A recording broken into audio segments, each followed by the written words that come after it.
Hey, welcome back to the Backyard Professor Chess videos. I am thrilled out of my gourd to share this next chess instruction game with you. This is out of Artur Yusupov's chess course, Chess Evolution, The Fundamentals, Volume 1. I think there's like 9 volumes in this chess course. It's animal. It's fabulous. I am thrilled about something that he demonstrated in this book that, for whatever reason, it finally clicked. And it's going to click with you, my viewers. True story. We are going to study some advanced chess tonight. Truly. The crazy thing is, I'm going to be able to explain the advanced concepts in a beginner style. And it will not take away anything Artur Yusupov is trying to say. I'm not kidding you, man. No, this is really exciting. We are going to study positional chess in this video. Positional chess. So let's get started. I'm going to try to take it straight from his book because his notes and his comments are absolutely exquisite. It is simply marvelous, darling. Das ist ausgezeichnet, as our German friends say, including Artur Yusupov. So let's get started. And I will take it one step at a time here. Knight f3. Oh, Yusupov is playing the white pieces. His opponent is C. Jones. They played this in Minneapolis, 2005, so this wasn't that long ago. Knight f3, and then knight f6, and then e3. Now, Yusupov right off the bat gives us an indication of something very valuable here. He says, I really like playing this quiet variation. White simply develops his pieces. There's no thought here of worrying about attack straight away, but aiming to exert pressure on the opposite position at a slightly later stage. Very interesting. So his opponent immediately begins to put pressure on the center, which really truly happens in a lot of openings. So this is not a surprise. And if you are applying pressure or if you are having pressure applied, it is not imperative that you immediately take and relieve the pressure. Sometimes you want to leave it and continue developing, which is what Yusupov does. And here he makes a simple bishop move. Now remember, we're studying the advanced concept of positional chess tonight. Here's his comment on that bishop move. He says, here the bishop is active and it controls the e4 square. Now we have the central pawns that are controlling e5, and now because of the c5 push, there is a dispute over the c5 or the e5, or the d4, I'm sorry, the e5's over here. So there is a dispute, but it's not critical at this point. It's not a crisis. There's no real worry to start biting your fingernails. We are working on position here. And it's something that even a ding-a-ling like me can understand, so you guys will be able to. I promise. So anyway, knight c6, good development, hitting the center. I've said that thousands of times. Castles, very good. Tuck the king away. Give yourself a chance to connect the rooks later on as you develop. Yeah, very good, very good. And the first doubtful move occurs. And it's pretty early in the game, but Yusupov is focusing on position, not material, and he says this is a dubious move. For this reason, And it's real interesting because when we see if someone pushes the G6 or the B6, or if someone pushes the B3 or the G3, the only reason you're going to push that is to fianchetto the bishop. Yes? But the problem with the fianchettoed bishop, he will have a fine diagonal, but this piece is in his way.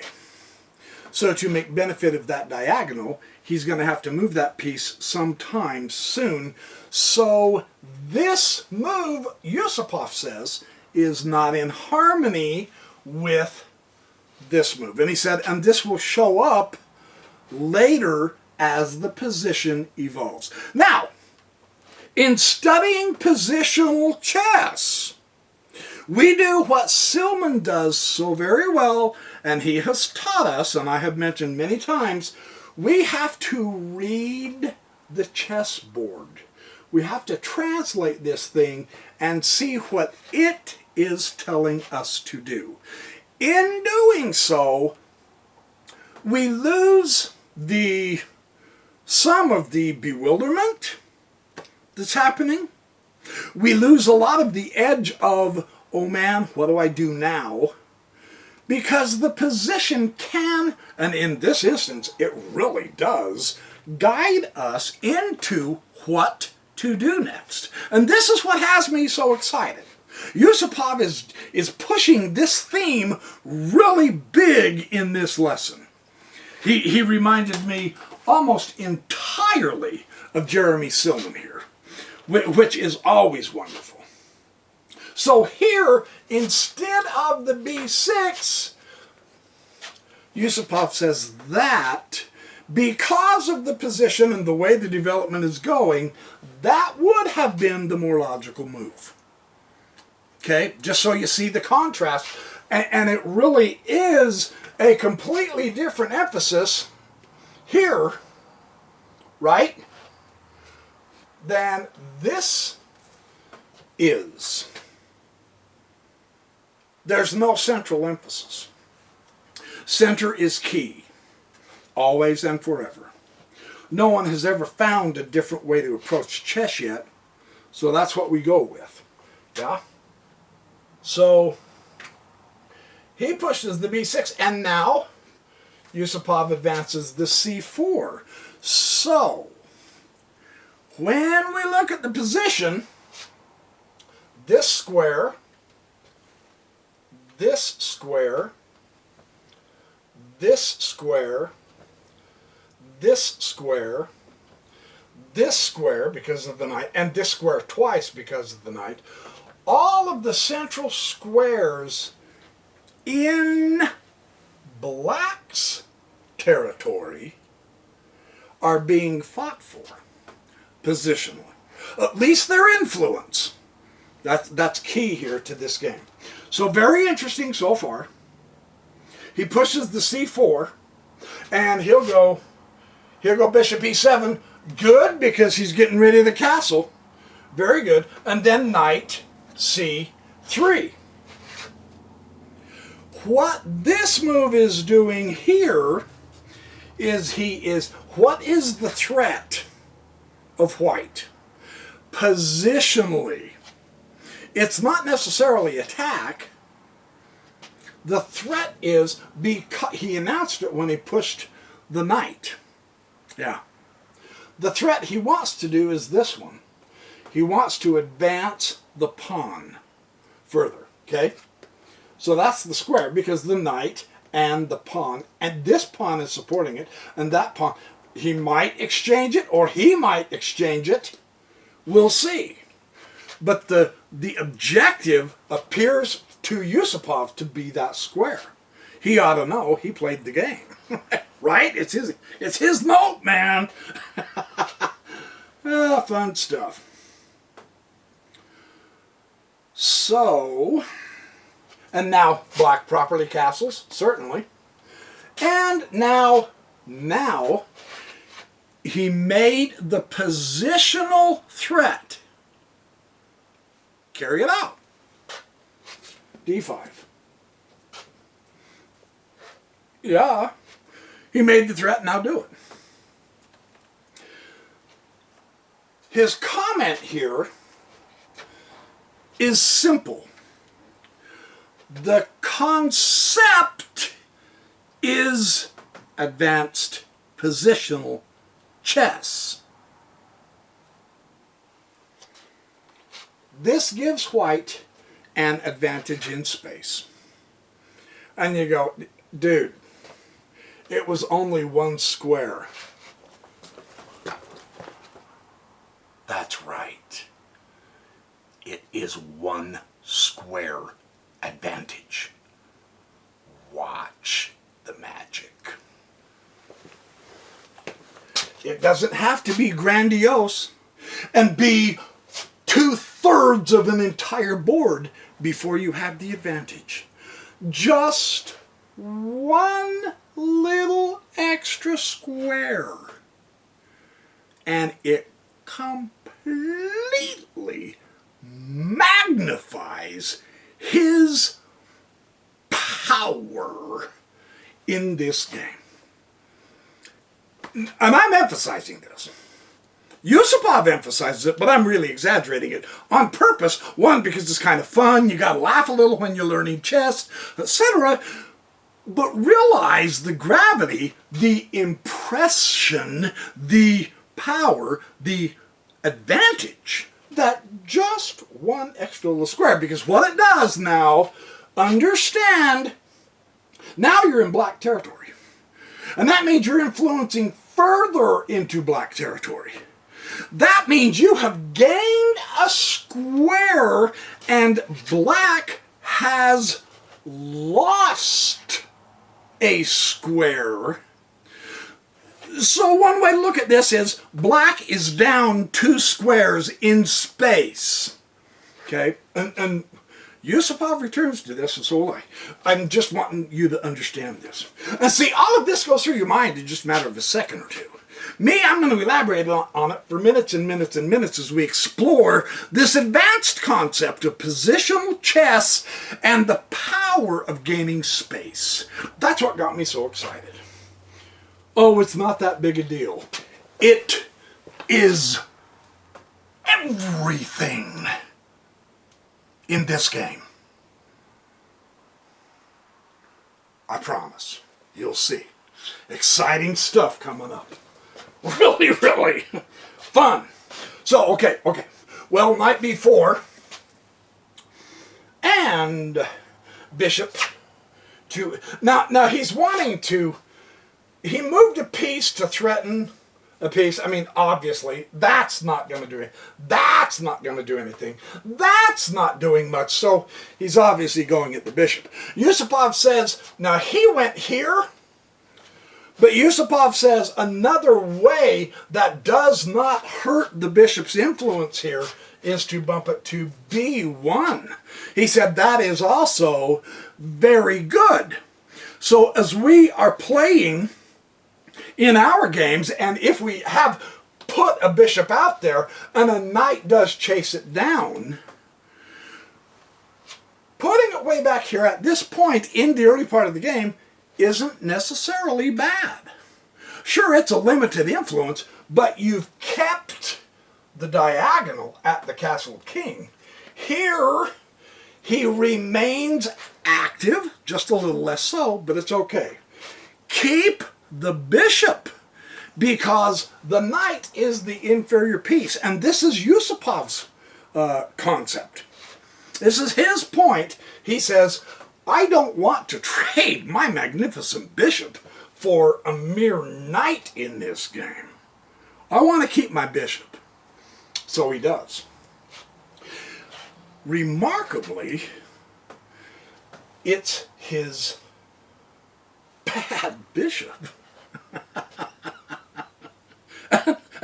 He is saying that it's better than the knight in a closed position. So you kind of got to sit up and take notice and say, all right, how is he going to explain this? He does. This is part of the advanced part, you know. We're here breaking rules because other lessons apply because of the position, which is the advanced chess concept.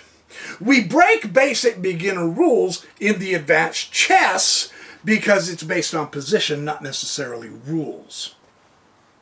Kind of hard to explain, but throughout this game, we'll see this. It becomes clearer and clearer. So it's really good. So, D6, supporting the center. And now A3, he says, okay, make up your mind. And the knight will go to A6. And I know a knight on the rim is dim. That's only temporary. He's simply just getting out of the way at this point. He doesn't leave him there. It's not a crisis to put a knight on the rim. However, don't leave him there for too long, right? So that's perfectly legitimate. That's perfectly fine. This knight has developed, and now he comes to D2. And now comes part of the really fascinating part of the advanced chess. I'll read what Yusupov says. Before we do, realize, Nemzovich was big on this, at most 1 or 2 pawns in the opening, and then only 1 move per piece in the opening. What you want is development. And Yusupov was number 3 in the world for 6 to 8 years.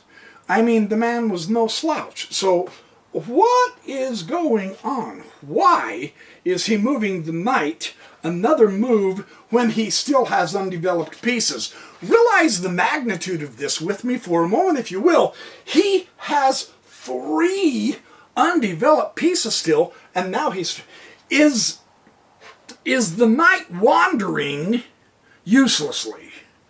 No, he has a purpose to this. This is what struck me. One of the many things in this game that struck me. White is also preparing.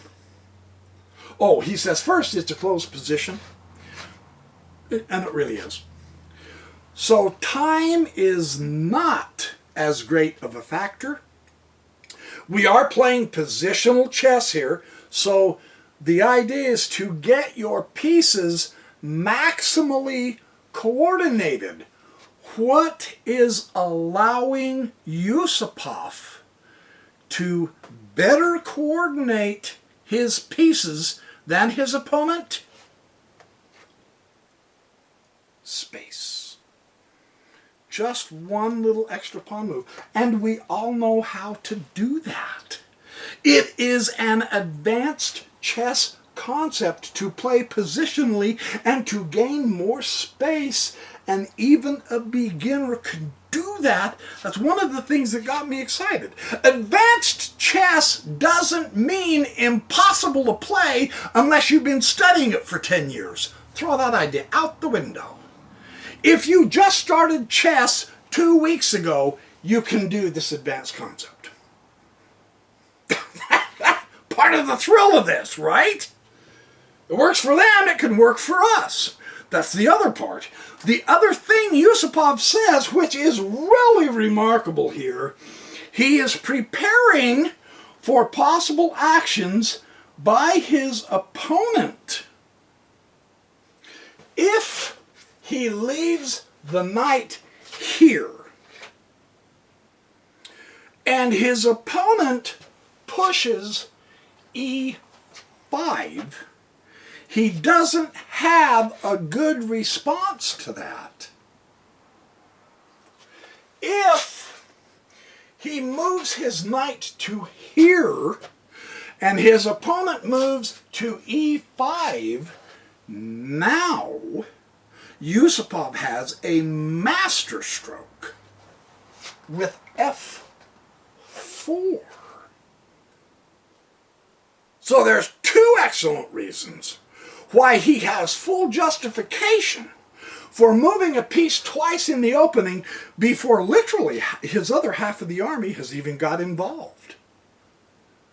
So we begin to see an overriding concept in advanced positional chess that The rules are important, make no mistake about it, but sometimes there are other rules that need to be implemented instead of just all the ones you began to learn with, right?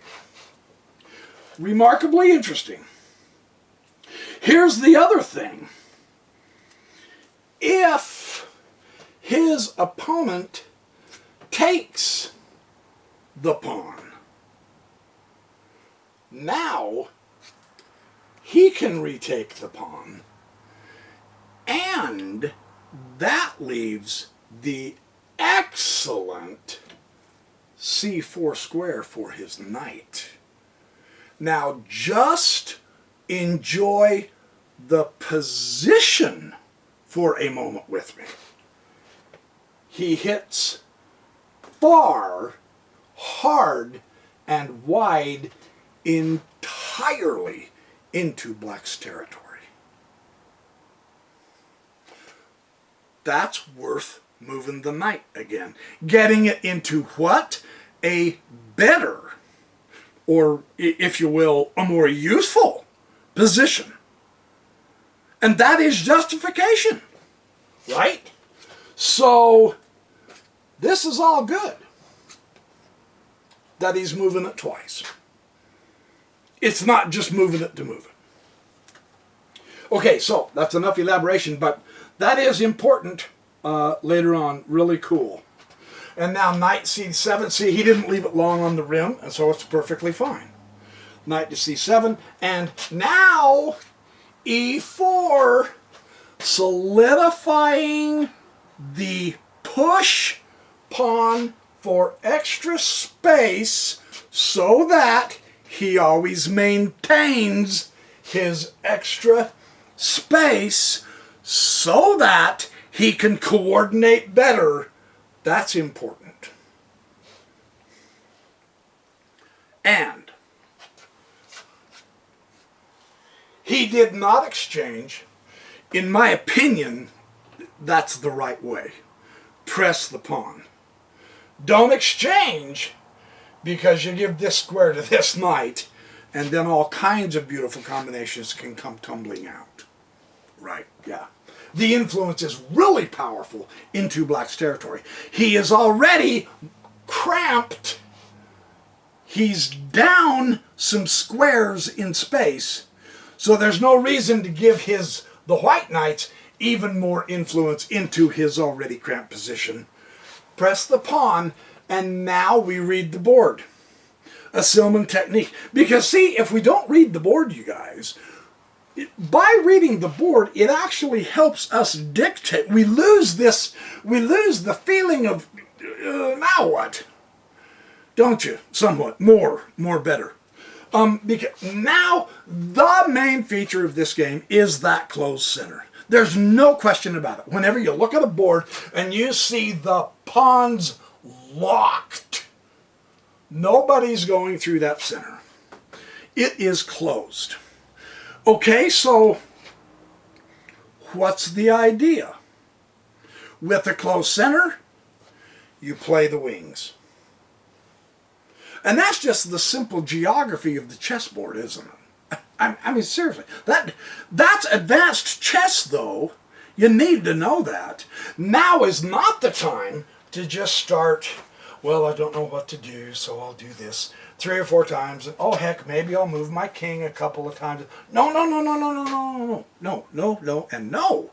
There is still much useful chess to go on the wings. Right? So, white. Oh, okay. Hold on. This is critical. I'm going to blab on again for another reason.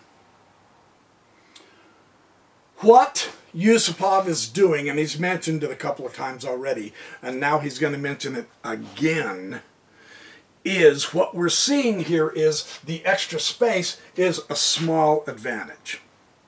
Okay? The positioning and the activation of his knights and bishop is a small advantage.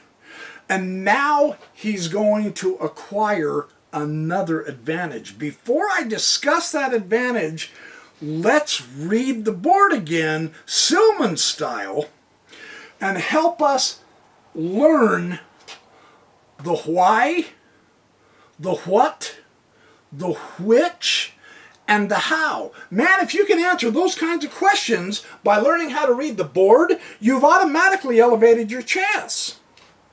You're not lost. You don't know what to do. That goes away. You know what to do. And there's a perfect explanation for how to acquire the answers to all those important questions. The center is not accessible anymore. That is over. Center is out of play. We have to ask the serious question, which wing do we play on? Now, we can do a kingside attack. Our opponent has castled. Understand, though, he does have guardians. There's no weaknesses here, though. We can induce those as we make the right moves. We can go do a kingside attack. In order to do that, we would have to, when we read our position, we see the bishop. Yeah, okay, the bishop is going that direction. The queen is back in the bishop going that direction. But the knights aren't over there, so we would have to make a few moves to get the knights up here into g5 or g4 so that we can induce these guys to start popping up to create weak squares. We would probably have to flip a rook up and out. We would have to push a pawn. The ideal, of course, is the pawn storm, but you have to back the pawns up with some pieces. So we would be looking legitimate. I mean, if you're going to prepare a good kingside attack, you've got, what, 6 to 8 moves in order to prepare for a kingside attack. It's doable. In the meantime, we have to recognize, realize, and understand while we are moving our pieces, the opponent's playing the game of chess too. And he's going to be moving his pieces. A kingside attack is entirely doable here. But what's the probability of success? Which side, this is out. Which side do we play on? Look at the board, and one real easy way is count where your pieces are. All right. 1, 2, 3, 4, 5, 6, because it can point that way. 6, probably 5, maybe 6 pieces are where? They're on the queen side. But the king can't be checkmated if you do a queenside attack. You don't have to checkmate the king to win the game. You don't. You don't always have to attack the king to win. The probability is much greater that your success, where your power is to work on the queen side, is truly much higher than if you take the effort and make the time and effort on all those moves to prepare for a king side. So, reading the board says queenside play. Now that's only going to take you 1 second to do. I'm elaborating on it for 5 minutes because it's a fun concept to answer these important questions. What do I do next? Where do I go? How do I accomplish it? What am I going to move? Which piece? Okay, and this takes us back into the which question and leads us right to Arts of Yusupov's next move. Okay, queenside play. That's decided, right? So now, which piece do I move?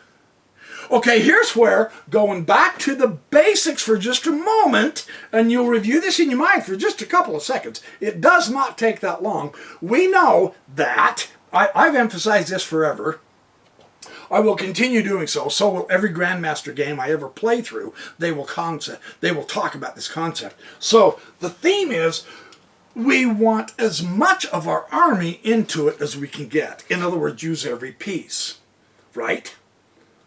All right then. How do we make this doable so that we can use all of our pieces? That's a question you really have to ask yourself. And be serious with it, because you have to know. If you don't know, you won't be able to do that. Now, I'm prejudiced, I'm biased for the rooks, the bishops, the knights, the queen, the pawns, and the king. And you go, but I'm stone cold serious. I'm biased to get the whole army in it. Really, that's my bias. I unabashedly say so without any shame whatsoever. How can I accomplish that with this closed? I've only got two narrow, it's a very narrow gap here. What is my best move to get all of my pieces involved? Is it a piece? Is it a pawn? Is it the king? How can you find out? How can you tell? Here's how you can tell. With the queen's side, we have a limited number of cases. Now, you're only going to take a couple of seconds at this. I'm elaborating so that you can really see this crystal clear, because it's beautiful to do. The knight here, you just came from there, so you're not going to go back over there yet. Okay, you can do that.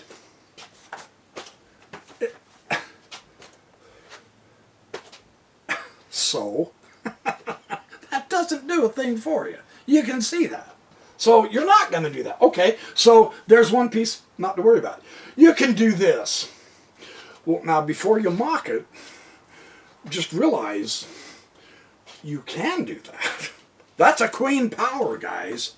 Or this. Queen b3, that's okay. That's not bad either. Lasker said, when you see a good move, sit on your hands and find a better one. We have a better one. But understand that you're starting to think correctly if you're saying, okay, well, let's get the powers involved. Let's get the pieces involved. That is an outpost. The difficulty with this is he'll exchange it and then you exchange.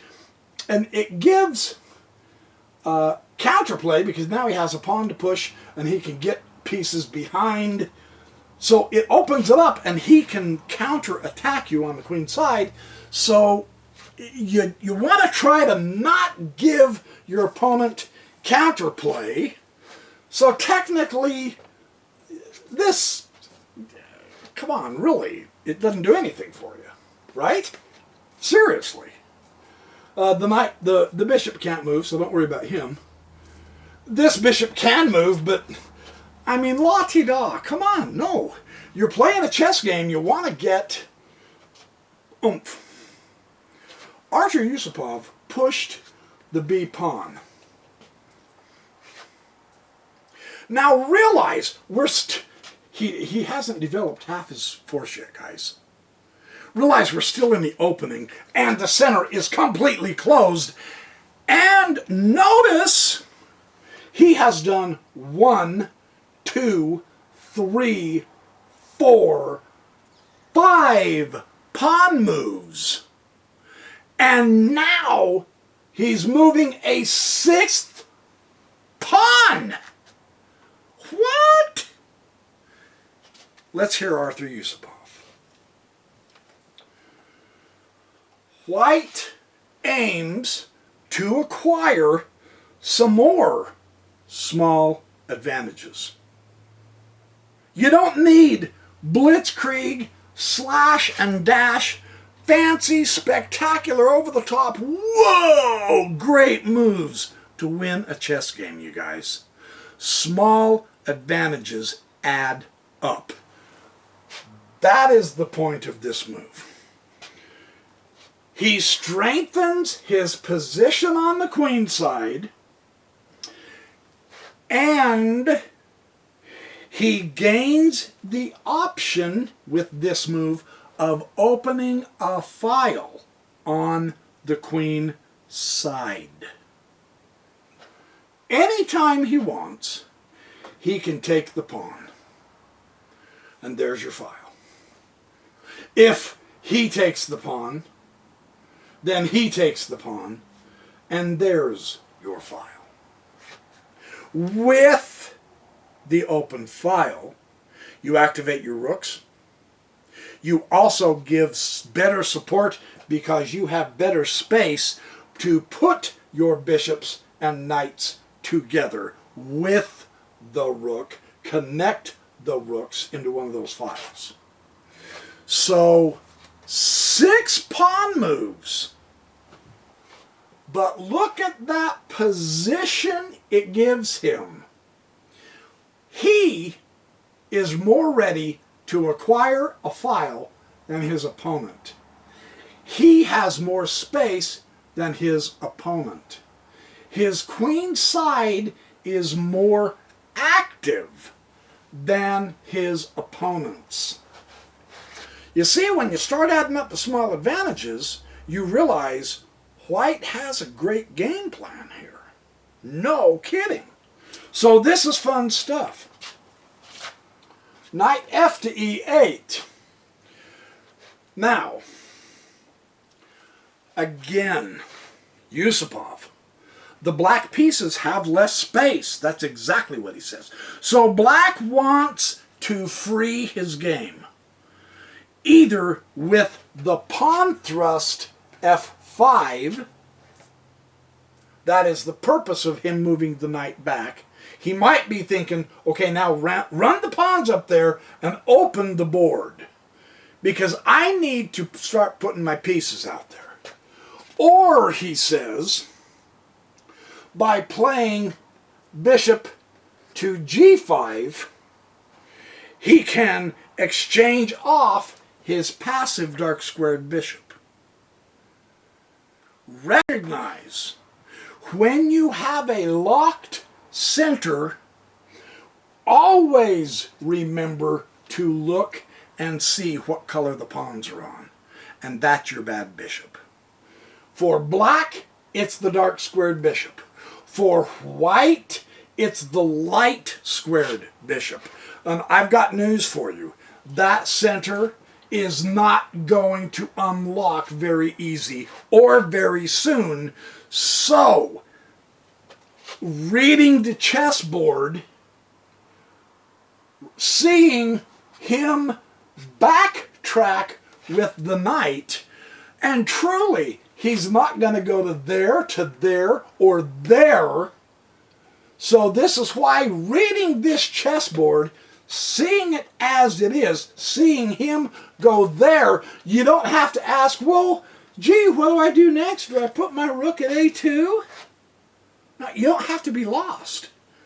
You don't have to do stupid stuff like that. You know, he is cramped, so he might want to break out. Or he actually might want to get rid of your dark squared bishop. Is the good bishop, man. If he can get his bad bishop out of the way to give him more space and get rid of your good bishop, that gives him an advantage. So that's one of 2 things you know he's thinking. There's no guesswork here. So you don't all of a sudden have to go, well, he moved his knight back, so I can move mine back. No, no, no, no. The play is now here somewhere. Pay attention to what your opponent's doing and learn how to read the board, and you don't make wasted moves. Now, and I'm making a big deal about this because here's why Yusupov does this is powerful, this is important, this is advanced, but it's easy enough for us to understand it. I basically explained it already. So, the knight went back. It's going to be either the pawn or the bishop. I personally would think it's going to be his bishop. I'm not joking. So, now is the time. Look. Look. Pay attention to the board. Read the position, man. Look. Look.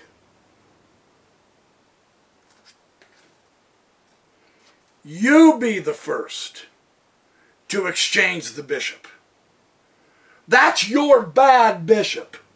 And as a general rule, yes, you don't want to exchange too much with your opponent when he's cramped. This is true. But it's your bad bishop you're getting rid of and his very good one.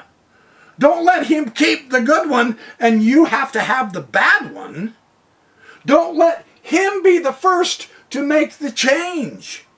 You saddle him with the bad bishop, and that's another small advantage to you. Knowing how to read that chessboard, you know to put your bishop up there so you can get rid of it. Isn't that amazing? It actually guides you into what your next move will be. You're not lost. You're not guessing. You're not befuddled thinking, my gosh, what is this? Some super duper secret move that I don't understand and now he's going to checkmate me? No. None of that noise has to go through your mind. You can actually mind read him by the way he's playing the chess game. This is critically important in advanced chess, but it's simple logic. That makes your bishop much weaker. So get rid of it before he gets rid of his weak bishop and you lose your good one.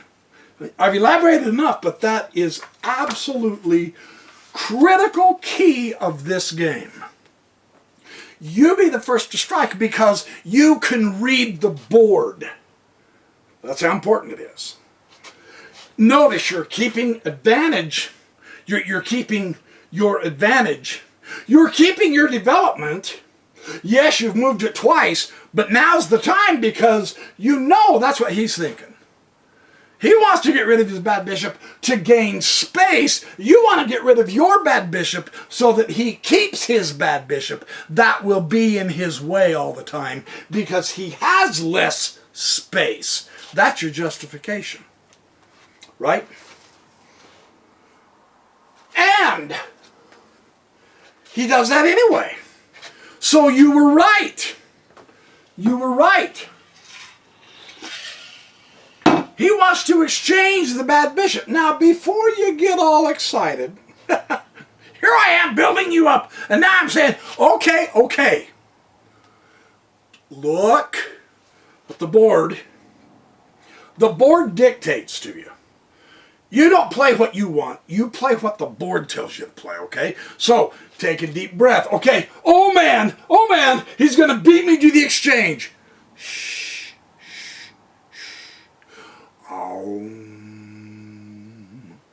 Just stay calm, look over the board, and realize before you worry about the exchange, because now you know you are going to get rid of your bad bishop. You know that. So you don't have to do it this move. There is something more important to do first. And this small little intermezzo move, as it were, really does give you another small advantage. And it makes perfect sense. This is one of the things that really impressed me about the heads-up chess play of Artur Yusupov. You know the exchange is going to happen. Okay, so you don't have to freak out. Oh my gosh! No. Hold your horses. Relax. You can get ahead of him even further in the position. We're playing position chess here. This is the better move. You have prepared the file. The beginning of the opening of the file. You've already prepared it. You know your power is on the queen side, so that's the side you're going to play. So get one step ahead of him on the file, so that you're already cramping into his territory. Now get the file so that you can continue to go into his territory and he can't come into yours. That makes sense? That's a really, really important part of this game. That makes all the difference. Really, truly. So let's keep playing. Let's keep playing. And Yusupov's important here. He is saying now, white quietly prepares to open the B file, and he slowly strengthens his position. He will get the exchange of his bad bishop. He will open the file. He will maintain his extra space, and he will control that file.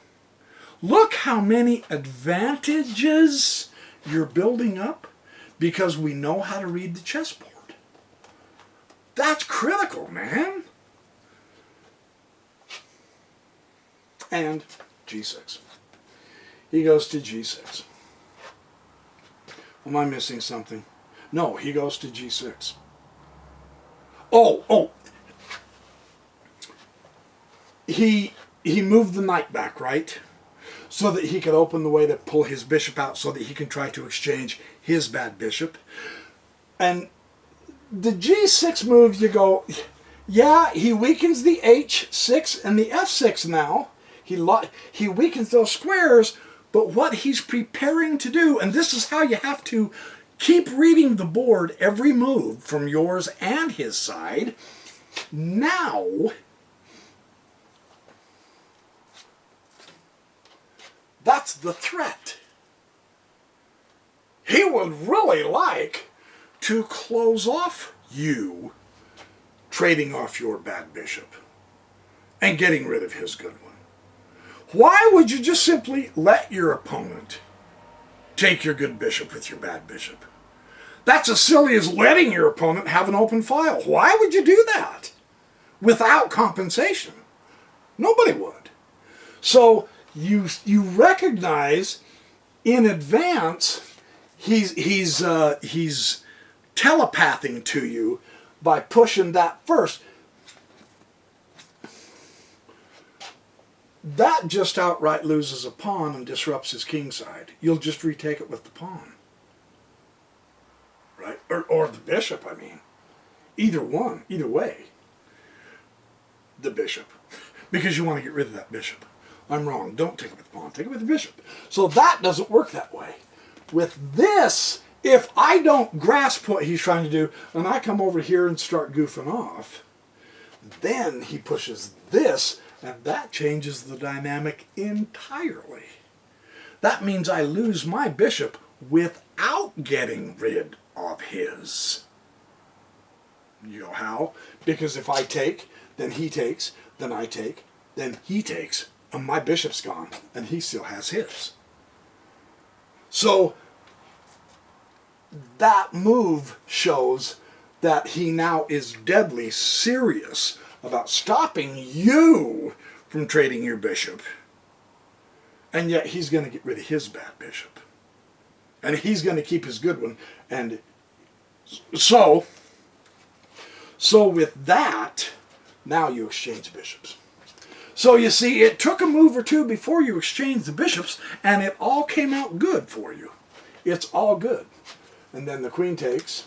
I'm sorry to elaborate on that, but I'm not sorry to elaborate on that, because it is really a cool part of this game how you are, notice with the small advantages, notice with all these small advantages, you are one step ahead of your opponent. You've just gained another fabulous advantage. You got rid of your bad bishop, and he's stuck with his, and he lost his good bishop. That's an advantage, man. So you've accumulated 5 or 6 advantages in this game. You're winning. You're winning. That's how to read the chessboard, right? Cool stuff, man. You've exchanged the bishop.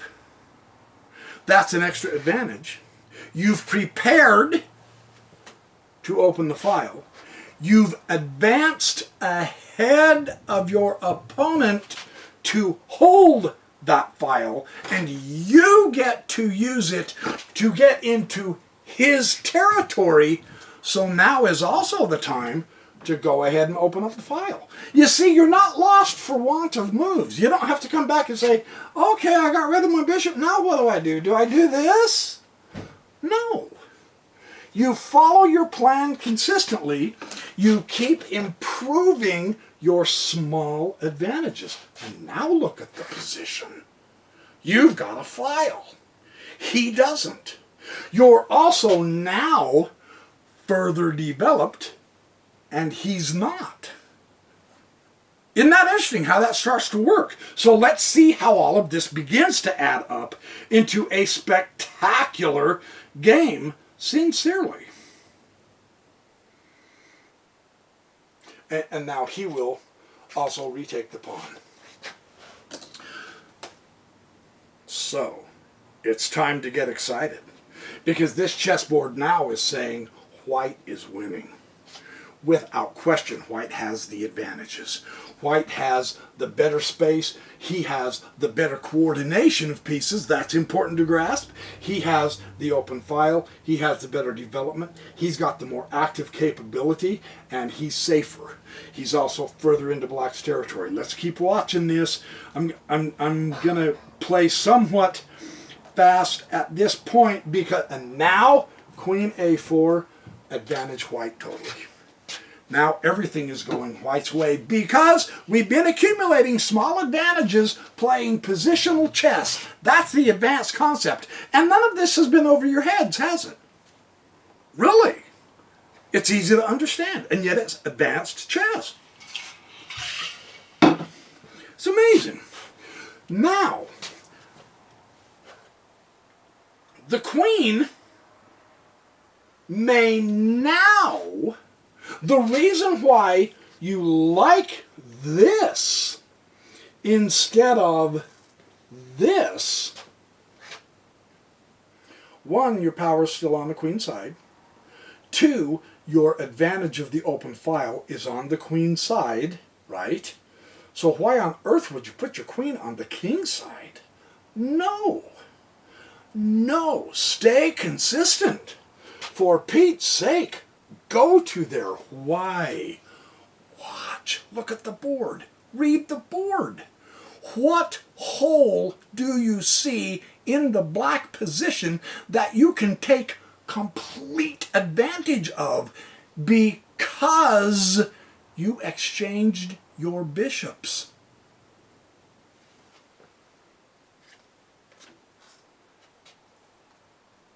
Is that not a thing of stunning beauty? Really?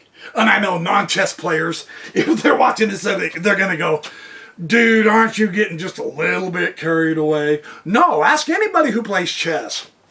That is beautiful. That is beautiful. Anybody would want to have white's position right now. Am I right? If you were given a choice, you couldn't possibly want to take black. Isn't that amazing? Because you exchange the white bishops, you now have a penetrating attack. Not just kind of an attack from the distance. You can get right up and in there, man. So, no. No, you've lost your way if you do this. You're on the queen side. You've got the file. Let's coordinate the pawns holding him back, cramping him so that he cannot defend that square, and yet you can with lots of pieces now. Now you can start going gung-ho into black territory. Are you getting the picture here? I'm kind of giving it away, man. Sorry. I hope I put this right. So this is the move. Truly, man. This is fantastic. And,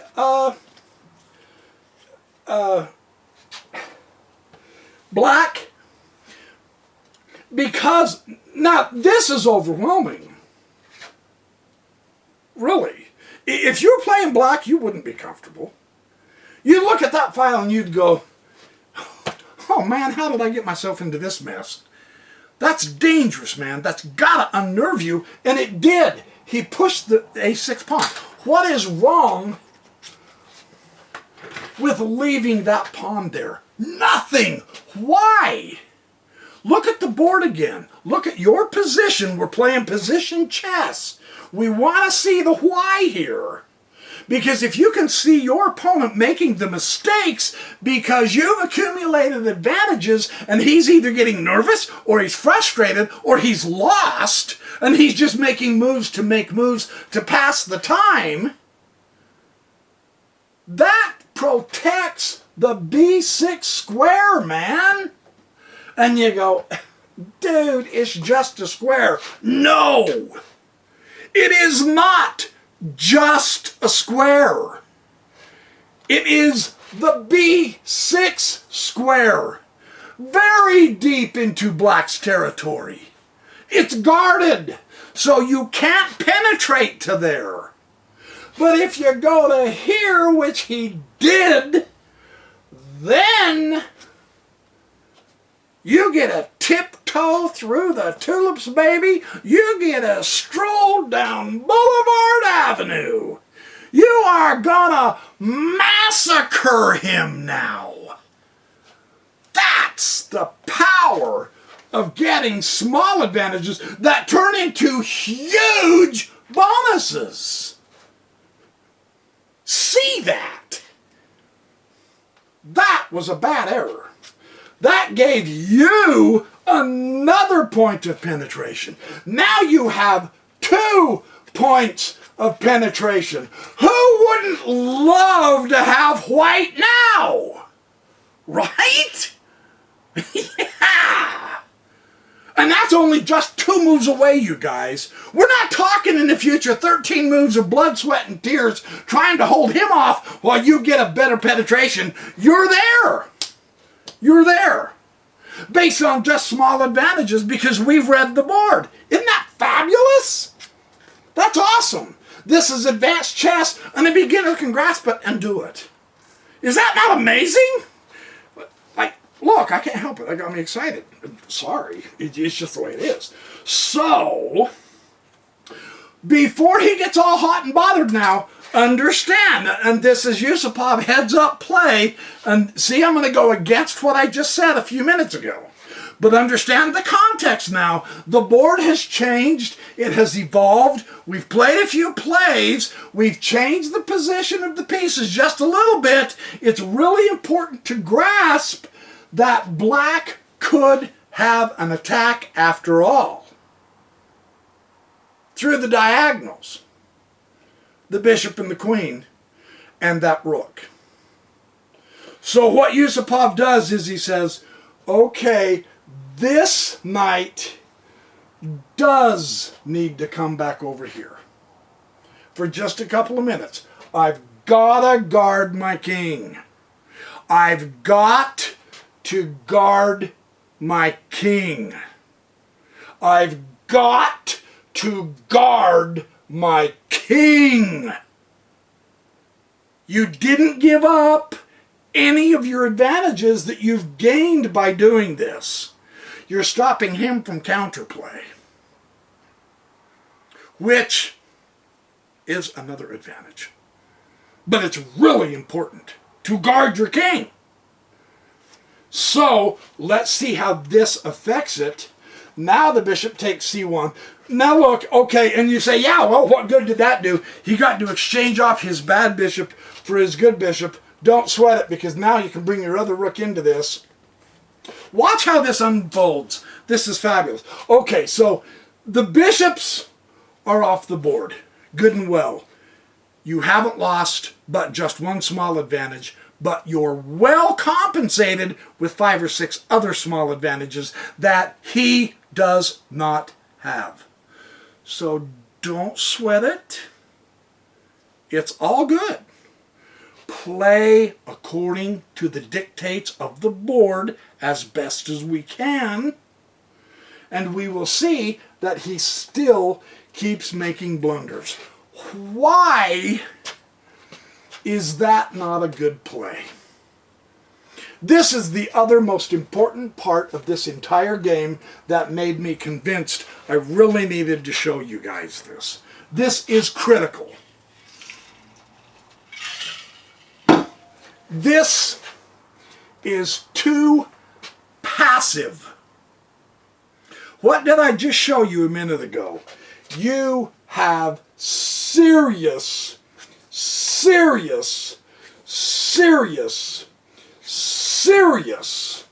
attack possibilities on that queen side, man. He's got to know that.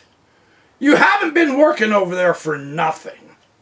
So, the issue is, why on earth are you doing a small, useless, passive pawn push when you know you are in deep trouble here and you're not coordinated enough to get rid of the attack?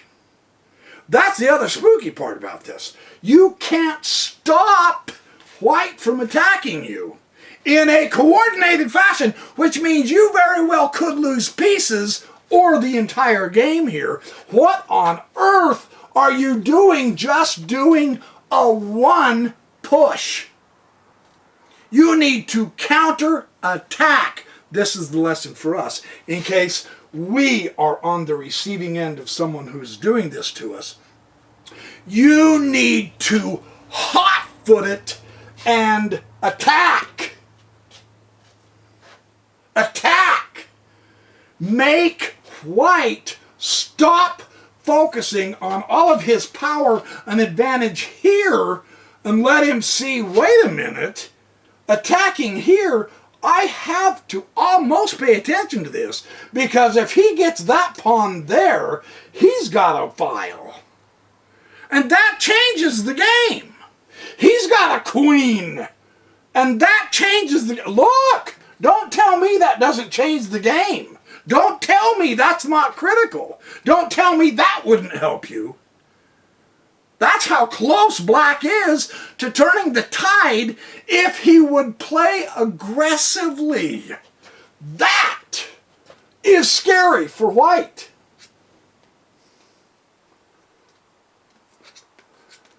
And instead he just does that. Oh, I would like to take a small gentle walk through the forest. And you've got guys with great big .50 caliber machine guns coming at you. Come on, play hard! He's too passive. Do you understand that? Do you understand passivity as opposed to initiative and aggression? For instance, what on earth would white do that for? Well, it helps him double his rook. No! No, no, no, no, no, no, no! You don't play passive. You have all the cards. Put that baby where it's gonna terrorize black. That would make your heart skip a beat, wouldn't it? That would absolutely make you sweat flipping bullets, wouldn't it? It would me then. That, and you're almost ready to resign. No joke. That's the difference between passive defense like he's doing, which is utterly no, as opposed to passive offense. You don't want to be passive here. Yeah, it would look cool to get Alekin's gun. Don't waste your flipping time. That isn't even as powerful. Yes, it's Alekin's gun, except in reverse. The queen should be down here. But even that isn't as powerful or intimidating as this. That just scares the snot out of you. That's the difference between passive and aggressive. Energetic, virtuous, go get him. You've worked your butt off to get to that point. Don't waste your time now. That's the difference between passive and aggressive. That's really important to recognize. Black is playing too passive, and it cost him the game. And that's what Yusupov says. So anyway, there we go. He does that move. Yeah, rook b6. Of course, rook b6. And now black is forced to react. So what does that tell you? Who has the initiative, baby? Yeah, baby. You got that right. White. White has all the cards right now. No question. So you have to defend. Again, you can't just give him that. Black has no other compensation, man. So he is forced. I have to fight for that file. And he will lose.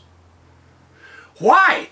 One, he's cramped, so he hasn't been able to coordinate. Look, he still has 2 more moves somewhere to even connect his rooks.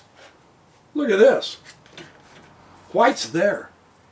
I mean, you're 2 moves ahead of black, if that's how the way you want to look at it, because you've accumulated small advantages from reading the chessboard properly. And notice that is still rock solid locked, and you did pick the right side to go on because that's where your powers were. So you accumulated the small advantages on that side, and look at you sing now. Right? Yeah. This is really important. Oh, and he does do that. He says, yeah, I want that file. I'm not scared of that punk. No, look, I built that highway. I'm going to use it. That's mine. Mine. Do I have to exchange a rook? Not a problem. I want that file. Period. No question. Oh yeah? Well, I'll fight you for it. No problem. Look, you still have the penetration. You still are making this poor horse break a sweat. This pawn is screaming for help, even though he is supported at this point. This pawn is screaming for help, even though at this point he is protected. But just keep watching. You've got the penetration. That's a thing of beauty. I don't care what the non-chess playing world says. We are seeing beauty in action. Right? Here's the other thing. As I was marveling at how Yusupov was doing this, here's the other thing I really, really want you to see. Yusupov doesn't say this. I do. This is me. From a beginner stance, we know Yusupov has the initiative, without question. We know Yusupov has all of the small advantages. There is no question. Look where this piece is. Look at what he's doing. Look where this piece is. Look at what she is doing. Look at this piece. Look at what this piece is doing. Look at this piece. What is this piece doing? Every single piece of white is penetrating and influencing black territory, and black has nothing threatening white. Nothing. Look at that. Small advantages, playing positional, using basic principles, and look at the difference. Fabulous. Absolutely fabulous. Okay. Let's keep going. This gets good. Okay, so now the rook has to try to do so. you got to get all your pieces involved. You're in trouble. The Huns are coming, and Rome is going to fall, baby. It's over. The barbarians are at the gate. The barbarians are through the gate. Actually, we're the heroes. We're not the barbarians. Shame on me. Okay, anyway. H3. Now, this is a prophylactic move. Remember, I just showed you. Don't kid yourself. If he would have been aggressive and pushed this pawn again, he's got play, counterplay. The game is not over, so now is the time. You've got your penetration, for sure. It's not threatened. You've got your space. You're okay. You've got a fabulous queen here that can come into here. Take the moment to seal his counterchance fate. This absolutely will prevent that. No surprises. No taking your eye off your objective. Prevent that right now. It's okay to do so. Fabulous. Good stuff here, you guys. Queen D7. And look at the difference. Look at the limit as opposed to here. Yeah, I'm serious. Look. That is way better than that. That's the power of that one little pawn bump. Nice to see, isn't it? Really. This is getting good. Exchange the queen. That's all he can do. Now, Yusupov is all for this. Why? Because he has all the advantages to go into the end game safely. So, sure, take the queen.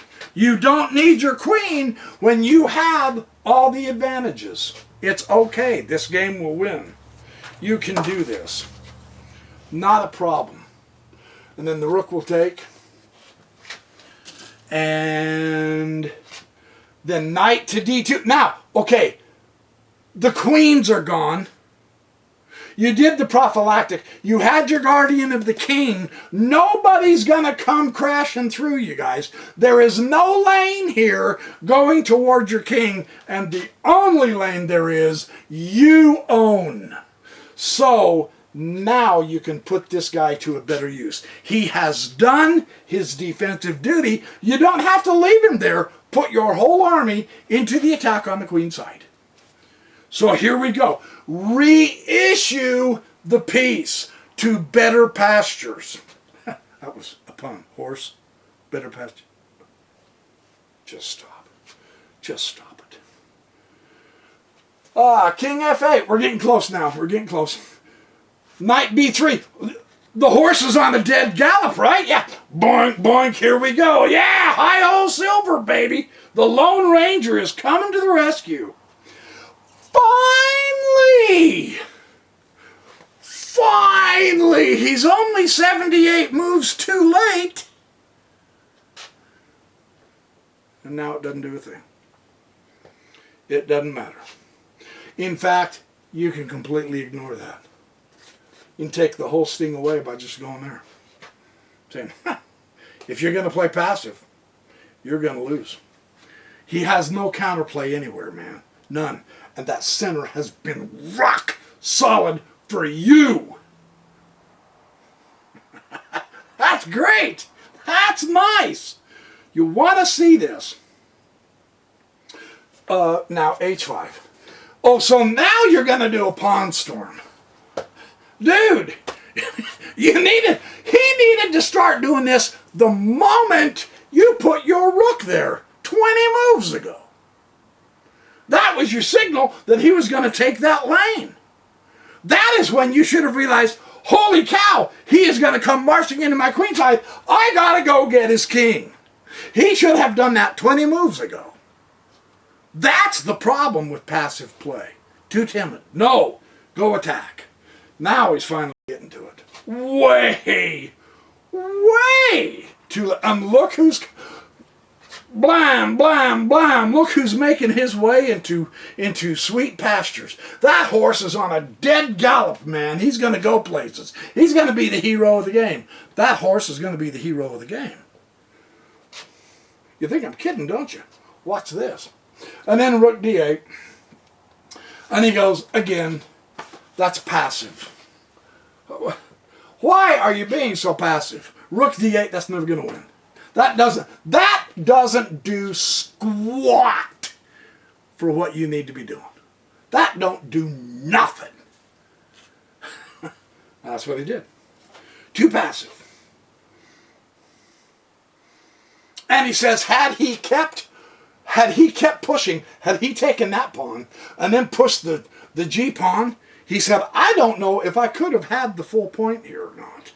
He said he really should have really just marched like crazy down that king side instead of coming over to here so that he can come over to here. Do you recognize what that is?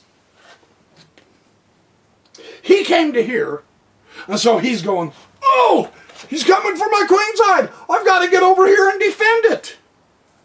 Do you recognize what that is? That is lack of initiative. That is reaction chess, which means you don't have the initiative and white does, which means white is going to win because he is getting his plan into play and black hasn't got a clue. All he can do is hope. He's playing crossed fingers chess. You'll lose every time that way. Way too passive. Oh, baby. You thought you saw beautiful before? Behold, beautiful power. Look at that outpost. That's permanent. Nobody's going to take that away from him. That is absolutely Miss Universe exquisitely beautiful. Yeah, baby. Score! That's phenomenal. Look at that pawn chain ending with the knight on the most powerful rank there is. And look at the influence. It don't get better than that, man. That gives me goosebumps. I know it's embarrassing. Non-chess players are in and go, really, dude, don't you think you're overreacting? No, I'm not. That's more beautiful than a gorgeous woman in a bikini to me. That is phenomenal. All right, enough excitement for the day. Let's get back to the game. Again, passive defense. Boring. Not boring, exciting for white, because white knows that playing positional chess, reading the board right, gaining small advantages, and taking it to him with aggressive action wins. It wins. And the cool thing, the bonus for us is we can put this into our games and begin to win. Right? Yeah. Now he's going to do a regrouping. White is. He's taken the time to regroup so he's even more powerful. Still, no piece left behind. This is fantastic. And now he goes a5. Ho-hum. Not even going to work. Knight a4. Here comes the gallant steed. And he is threatening. Don't kid yourself. He's threatening there. Who wouldn't want the white pieces now? Wow, man. He has everything. That is so incredible. Rook to a6. And now knight to b8. The rook is trapped. Here's where black resigned. He was only going after a pawn. He says that in the notes. He said, I just wanted a pawn on the queen side. He said, I ended up getting the bigger fish, the rook. Because the rook can't move now. For instance, he says, rook a8 is met by knight b6, of course. And then he loses the rook. Whereas, oh yeah, that's the move. You'll lose the rook no matter what. Truly, you guys, I love doing these videos for you. Man, when I find fun stuff like this, I lose sleep. I get excited. So there is your chess game to study. That is so instruction rich, phenomenal. I can't hardly stand it. I played through it 20 times and I'm still enjoying it. I'm serious. It's fabulous. So anyway, I hope you enjoyed the video. Be good, do well, work hard, play safe, play hard too, learn chess, be nice, be humanitarian. You know, we don't have to be stingy, be smart, be intelligent, and have fun playing chess and learning chess. And I promise I will see you in the next Backyard Professor Chess video.